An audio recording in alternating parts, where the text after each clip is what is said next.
Tanya in Wisconsin. Hi, Brian. So great to meet you. You too. Hi, Tanya.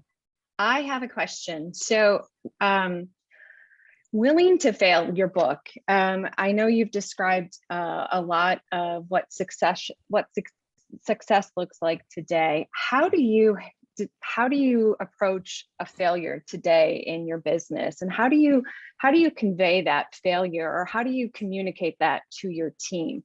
Because a lot of times, as you mentioned, I also, from a personal perspective, I've learned a lot from my mistakes, or from bad bosses or what have you. And so sometimes you learn more from that. And I think you even touched on that. So how do you deliver that to your team? Because I think it's really important that the team understands the failure, but then it's how the delivery, I think, is even more important. And I think that's where companies today really struggle. They like to point the finger, or they like to point the issue at someone or something. And I think it's more about the delivery and how you approach that. And I'd just love to get your perspective. Yeah, we celebrate failure.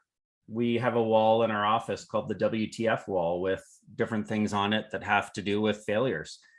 Tanya, you said, I think we often learn more from our failures. I think we always learn more from our failures. I think that when you fall, you learn how to not fall again. I don't love people repeating mistakes, but I like when people make mistakes and take some risks.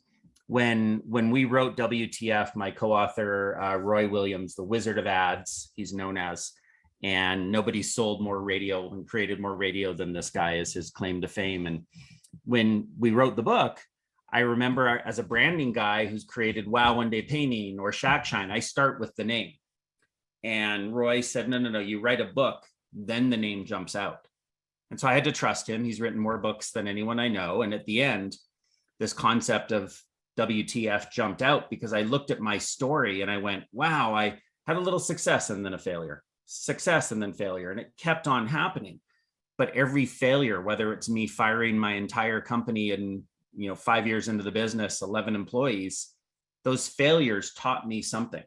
We said earlier, Scott said, you've always been a people-based person. And first 5 years of my business, I had people that I didn't enjoy working with, and I probably wasn't great at treating them right. I didn't find the right people. I made some mistakes, but getting rid of 11 people taught me that as a leader, that was my mistake. I needed to own it and shift my thinking.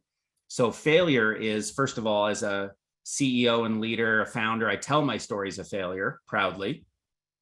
And we celebrate and make it okay for people when they do fail to say, okay, what did you learn?